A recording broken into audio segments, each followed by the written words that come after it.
Всъщност лятото е един много удобен момент да се насладите на морето, задължително, на плажа. Също така да помолите вашите родители да отидете на планина, при баба и дядо някъде, ако можете, на село, задължително. Да опитате от този начин на живот, където ще бъде така по-близо до земята, до полетата, до горите, да си направите няколко прехода или екскурзии с ваши приятели и заедно с това винаги да имате най-добрия си приятел до себе си. Това е книгата. Книгата, добре, и компютъра. Аз няма да ви призовавам да загървате компютъра. Обратно, видяхте, че дори да се регистрирате в забавното ни лятно четене, вие трябва да използвате компютър. Така че задължително трябва да използвате компютър, да сте наясно. И дори да показвате на вашите родители, които са доста зле в това отношение, как се работи с компютър, iPhone и другите програми. Книгите са нещо много важно. Сега не искам да звуча като учител или да ви го вменявам. Това е нещо много важно и много интересно.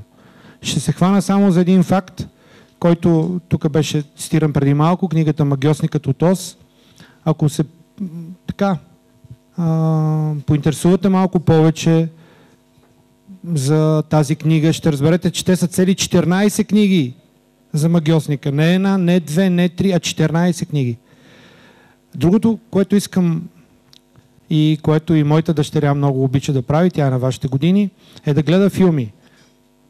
Значи също го включете в задължителната програма. Това лято идете и гледайте. И Алекс е тук, друга моя приятелка.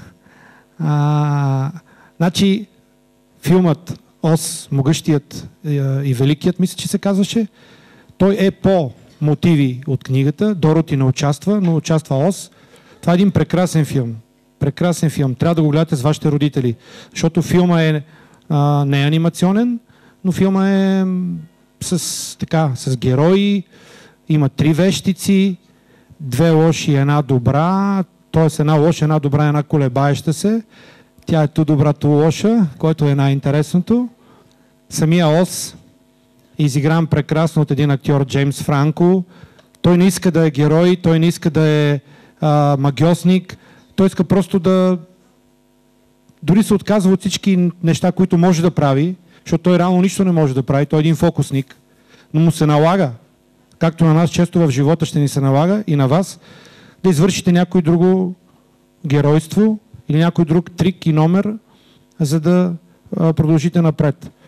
Друг филм, който ви препоръчвам задължително, въпреки че говорим за книги, това е "Аз проклетникът", 2 серия. Имаше "Аз проклетникът 1", намерете си го там на компютрите, изгледайте го. Това е френска анимация, обаче под знака на Холивуд. Така че книгите и филмите всъщност са две почти така, да, едно и също нещо. Аз точно така, моето момче, аз имам такава теория, че реално защо няма, тук да ме извинят писателките, защо няма много добри писатели в момента. Възрастните ги знаят и ги познават като Юго, като Чехов, като Мопасан, като българските писатели Иван Вазов, Йордан Йовков, Елин Прин. Защо ги няма сега? Или поне в световен мащаб. Защото много от най-умните и най-будни хора пишат чрез киното. Това са някои от най-добрите режисьори. И за мен е един хубав филм, дори криминален. Това е една много добре написана книга в разказ. Примери за това могат да бъдат давани много, когато една книга е взета от един режисьор и е направена после много по-интересно.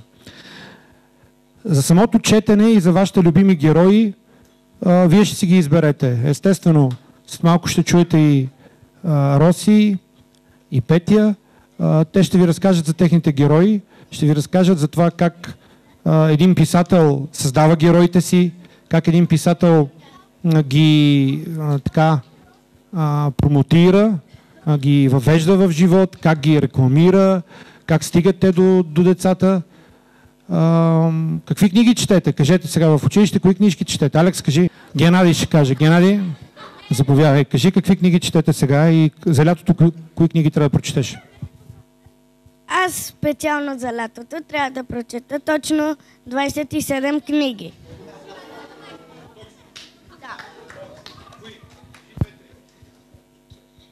аз още не ги знам. А ти? Аз не знам още кои. Добре. Сега не трябва само да гледате на тия книги като на нещо задължително. Може би ви звучат тежко или там не знам.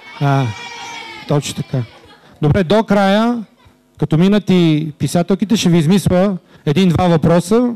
Момичета, ще имаме награди. Хубави, интересни книги. Добре. Ще бъдат за книги, за филми. Искате ли? Добре. Аз съм до тук за сега, после ще продължим. Роси и... Добре, благодарим ти, Ники.